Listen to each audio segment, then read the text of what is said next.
Hello everyone, আমি Rajdeep makeup academy থেকে একটি ছোট্ট মিনি ব্লগ নিয়ে চলে এসেছি। আজকের দিনটি ছিল 6 মার্চ, লোকেশন ছিল ডিগবই, কলিং টাইম ছিল 2টো। তারপরে গিয়ে পৌঁছে দেখলাম ব্রাইডের কোনো রিচুয়াল শেষ হয়নি, রিচুয়াল চলছিল।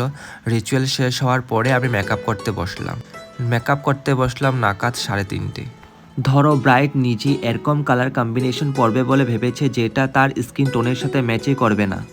আমি আমার ব্রাইডদেরকে বলবো যখনই যেটা কিনবে মেকআপ আর্টিস্টের সাথে কনসাল্ট করে কিনবে।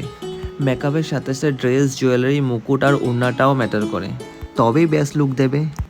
আমরা মেকআপ আর্টিস্ট অলওয়েজ সাজেস্ট করে থাকি, কিন্তু আমরা ক্লায়েন্টকে কখনো ফোর্স করি না।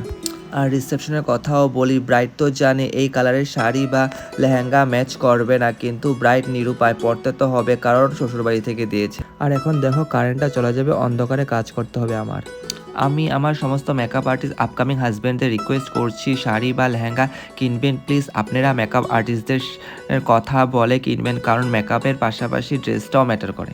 তোমরা এই ধরনের লুক পেতে হলে আমার সাথে যোগাযোগ করো। মেকআপটা দেখে ব্রাইড এত খুশি ছিল, দেখো ব্রাইড কি রিভিউ দিল। हमको इतना सुंदर लग रहा है, हम भाभी नहीं इसलिए भी इतना सुंदर लग আর দেখো ব্রাইডের ফাইনাল লুক, খুব মিষ্টি লাগছে, স্কিন ফিনিশিং খুব সফট, একদম ক্লিন এসেছে, মনে হচ্ছে না ফাউন্ডেশন এর লেয়ার বসেছে স্কিনে। যদি এরকম লুক পেতে চাও অবশ্যই আমাকে বুক করতে পারো। আর আমার কাজ যদি ভালো লাগে লাইক কমেন্ট শেয়ার করতে পারো। আপকামিং বুকিং শুরু হয়ে গেছে। বুক করার জন্য 8638720079 এই নাম্বারে যোগাযোগ করতে পারো। আজকের জন্য এতটুকুই, টাটা।